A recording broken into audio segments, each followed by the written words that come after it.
वक्फ कानून की उल्टी गिनती शुरू हो चुकी है। पीआईएल कोर्ट में पेंडिंग है, लेकिन अब यह मामला संसद में भी पहुंच गया है। राज्यसभा के सांसद आदरणीय हरनाथ यादव जी ने इसके लिए एक प्राइवेट मेंबर बिल पेश किया है। जो हरनाथ यादव जी ने वक्फ कानून खत्म करने के लिए बिल पेश किया, उसका कांग्रेस और उनके सहयोगी दलों ने, इंडी अलायंस ने इसका जबरदस्त विरोध किया। बाद में वोटिंग हुई और वोटिंग के आधार पे उनका जो बिल था वो वहां पे पास हो गया है। अभी कानून खत्म नहीं हुआ है, बल्कि अभी यह केवल अलाउ हुआ है कि हां, उनके बिल पे चर्चा होगी। अब जो ये बिल राज्यसभा का है, जो वोटिंग के आधार पे, बहुमत के आधार पे पास हुआ है, यह जाएगा राष्ट्रपति जी के पास। राष्ट्रपति जी उसको अप्रूव करेंगी, फिर वो वापस आएगा वाइस प्रेसिडेंट के पास और फिर राज्यसभा में चर्चा होगी। जब राज्यसभा से पास हो जाएगा, फिर लोकसभा में जाएगा।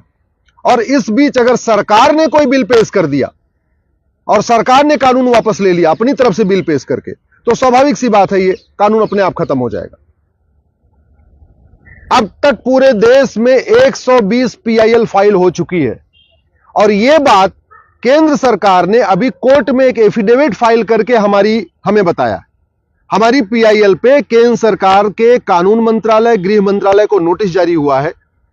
उसी के जवाब में केंद्र सरकार ने बताया है कि यह मामला केवल दिल्ली में नहीं है, बल्कि देश की सभी हाई कोर्ट में वक्फ कानून के खिलाफ पीआईएल आ चुकी हैं और अब तक टोटल 120 पीआईएल आ चुकी हैं पूरे देश में। इसलिए हमने यह भी रिक्वेस्ट किया है केंद्र सरकार से कि आप सारी याचिकाओं को एक साथ क्लब करके एक साथ सुप्रीम कोर्ट लेके आ जाइए। यह संविधान अधिकार भी देता है, यह संविधान में प्रोविजन भी है आर्टिकल 139 में, कि अगर एक ही विषय पे देश की अलग अलग हाई कोर्ट में मैटर पेंडिंग हो तो केंद्र सरकार एक एप्लीकेशन मूव करके सुप्रीम कोर्ट से यह कह सकता है कि देश की सभी हाई कोर्ट की पीआईएल को आप सुप्रीम कोर्ट में ले लीजिए और एक साथ सुनवाई कर लीजिए। या सुप्रीम कोर्ट से केंद्र सरकार यह भी कह सकती है कि देश की अलग अलग हाई कोर्ट में बहस करने की बजाय, क्योंकि हर जगह केंद्र सरकार को अपना वकील भेजना पड़ेगा, तो सेंट्रल गवर्नमेंट यह भी सुप्रीम कोर्ट से रिक्वेस्ट कर सकती है कि आप पूरी देश की याचिकाओं को दिल्ली हाई कोर्ट में ट्रांसफर कर दीजिए, क्योंकि solicitor general, attorney general Delhi में ही रहते हैं, तो उनके लिए दिल्ली हाई कोर्ट में जाके बहस करना आसान हो जाएगा। क्या करेंगे, यह सरकार का अपना अधिकार है, सरकार अपनी तय करे, उसकी सरकार की अपनी स्ट्रेटजी होती है। लेकिन हमने जो पीआईएल फाइल करके कहा है कि वक्फ एक्ट जैसा कानून पूरे दुनिया में नहीं है। यह वक्फ एक्ट सबसे पहली बार नेहरू जी ने 1954 में बनाया था। और बनाया किस लिए था? क्योंकि विभाजन के बाद बहुत सारे परिवार यहां से चले गए पाकिस्तान। उनकी जो जमीनें थी वो बहुत थी, उन जमीनों को कायदे से सरकार को ले लेना चाहिए था और जब पाकिस्तान से हिंदू आए तो उनको उन जमीनों पे बसा देना चाहिए था, क्योंकि जो पाकिस्तान से हिंदू आए, जो उनकी जमीनें वहां खाली पड़ी थी, जो भारत के मुस्लिम्स गए, उनको वहां बसा दिया गया। पाकिस्तान सरकार ने यही काम किया कि जो लोग हिंदू अपनी जमीन वहां से छोड़ के आए थे, वो जो उनकी जमीनें खाली पड़ी थी, उसको सबसे पहले क्या किया कि जो भारत के मुस्लिम्स गए थे उनको बसा दिया। इसके अलावा जो और भी जमीनें पड़ी थी उसको सरकार ने खुद ले लिया या आसपास के उस पर हॉस्पिटल बना दिया, कुछ और काम कर दिया। यही काम नेहरू जी को करना चाहिए था कि जितने लोग यहां से गए थे पाकिस्तान, उनकी सबकी जमीनों को एक्वायर कर लेना चाहिए था। जो लोग पाकिस्तान से हिंदू आए थे उनको उस पर बसा देना चाहिए था और जो एक्स्ट्रा जमीन होती उस पर अपना हॉस्पिटल बना सकते थे, स्कूल बना सकते थे, कॉलेज बना सकते थे, यूनिवर्सिटी बना सकते थे, पुलिस लाइन बना सकते थे और भी जो गवर्नमेंट डिपार्टमेंट बना सकते। लेकिन नेहरू जी ने यह काम नहीं किया। नेहरू जी ने बाकायदा एक वक्फ बोर्ड स्टैब्लिश करा दिया, वक्फ कानून बना दिया और वक्फ कानून बना के उन सारी जमीनों को वक्फ बोर्ड को दे दिया।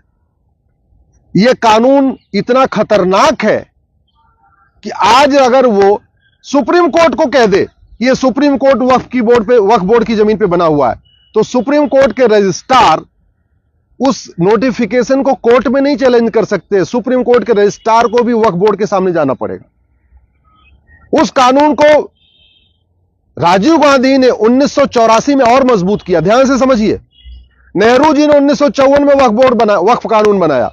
राजीव गांधी ने 1984 में, जब उनको 400 सीट मिली, उसी साल 1984 में उस कानून को और मजबूत कर दिया। उसके बाद 1995 में नरसिम्हा राव की सरकार ने जो नेहरू जी का कानून था और जिसको राजीव गांधी ने मजबूत किया था, उस कानून को वापस लिया और भी खतरनाक एक नया कानून बना दिया 1995 में।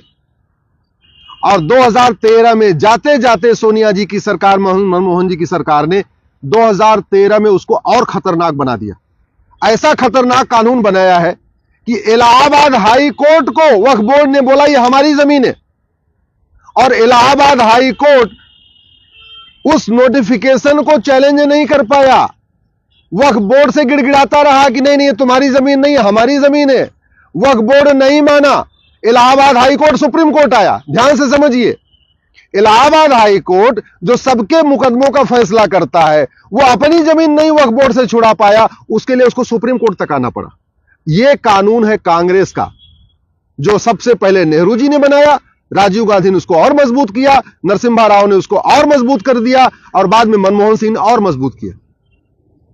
यह कानून इतना खतरनाक है कि जो बड़े लोग हैं, पैसे वाले लोग हैं, उनको नोटिस भेजता है और उसके बाद कहता है 10 लाख दो, 20 लाख दो, 50 लाख दो, तब हम नोटिस वापस लेंगे, यानी उनसे वसूली करता है।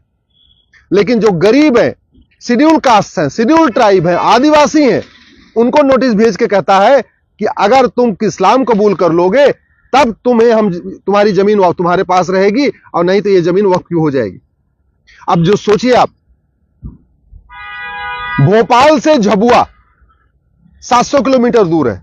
झबुआ एक आदिवासी क्षेत्र है। झबुआ के जो आदिवासी हैं, उन्होंने झबुआ की लोकल कोर्ट को भी कभी नहीं देखा। भोपाल तो देखना उनके लिए असंभव है। अब झबुआ में वक्फ बोर्ड एक नोटिस भेजता है और कहता है ये जमीन वक्फ की है। आदिवासियों से कहता है इसका जवाब देने तुम भोपाल आओ। अरे जिन आदिवासियों ने झबुआ की लोकल कोर्ट नहीं देखी, वो भोपाल 700 किलोमीटर दूर कैसे आएंगे। और फिर कंडीशन क्या रखता है, अगर अपनी जमीन छुड़ानी है तो कन्वर्ट हो जाओ। मेरठ और मुजफ्फरनगर लखनऊ से 600 किलोमीटर दूर है। मेरठ और मुजफ्फरनगर की जमीन पे वक्फ बोर्ड कब्जा करता है, उसके लिए मेरठ मुजफ्फरनगर वालों को लखनऊ जाना पड़ता है, क्योंकि लोकल कोर्ट में उस नोटिस को चैलेंज ही नहीं कर सकते। अच्छा, अगर किसी की प्राइवेट जमीन पे वक्फ बोर्ड कब्जा करता है तो लोग अपनी जमीन के लिए फिर भी लड़ते हैं। लेकिन जो गोचर की जमीन है, जो पार्क है, जो ऊसर जमीन है, जो बंजर जमीन है, जो खेल का मैदान है, उसको जब वक्फ बोर्ड कब्जा कर लेता है, उसके खिलाफ तो कोई नहीं लड़ता। लेखपाल पटवारी के पास कहां इतना टाइम है और कहां इतना उनके पास पैसा है। सरकारी अधिकारी के पास, तहसीलदार के पास, कलेक्टर की जाके उससे 600 किलोमीटर दूर, 700 किलोमीटर दूर लड़ते रहेंगे। नतीजा यह हुआ है, रेलवे और डिफेंस के बाद सबसे ज्यादा प्रॉपर्टी का मालिक वक्फ बोर्ड बन चुका है। इस समय तीसरे नंबर की प्रॉपर्टी, जितनी प्रॉपर्टी वक्फ बोर्ड के पास है, इतनी प्रॉपर्टी तो मंदिरों के पास नहीं है। हिंदुस्तान में सबसे ज्यादा बहुसंख्यक रहते हैं हिंदू। हिंदुओं के पास लाखों मंदिर हैं, लेकिन जितनी जमीन मंदिरों के पास नहीं है, उससे ज्यादा जमीन वक्फ बोर्ड के पास। मैं सरकार से निवेदन करता हूं, तत्काल इस नेहरू के महापाप को, राजीव गांधी के महापाप को, नरसिम्हा राव के महापाप को और मनमोहन सिंह के महापाप को, इसको वापस करिए, इसको खत्म करिए, इस महापाप का अंत करिए। और जो जमीनें वक्फ बोर्ड के पास है 12 लाख एकड़ के आसपास, इन जमीनों को एक्वायर करिए, वहां पे स्कूल बनाइए, कॉलेज बनाइए, इंजीनियरिंग कॉलेज बनाइए, मेडिकल कॉलेज बनाइए, लॉ कॉलेज बनाइए, पुलिस लाइन बनाइए, जो करना है करिए। वहां से जो पाकिस्तान से विस्थापित आए हुए हैं उनको बसाइए, जो कश्मीर से विस्थापित आए हैं उनको बसाइए, जो कुछ करना है करिए, लेकिन इस कानून को खत्म करिए। मैं धन्यवाद दूंगा रघुनाथ यादव जी को, जिन्होंने साहस दिखाया है। मैं देश के सभी सांसदों से कहता हूं, सभी सांसदों से, वो किसी भी पार्टी के हैं, सबसे हाथ जोड़ के निवेदन करता हूं, वक्फ बोर्ड के खिलाफ, वक्फ एक्ट के खिलाफ आवाज उठाइए। नहीं तो याद रखिए, 20 से 25 साल के बाद आप ही के बच्चे आपसे सवाल पूछेंगे कि आप पार्लियामेंट में रह के क्या किए, आपने वक्फ कानून के खिलाफ आवाज क्यों नहीं उठाया।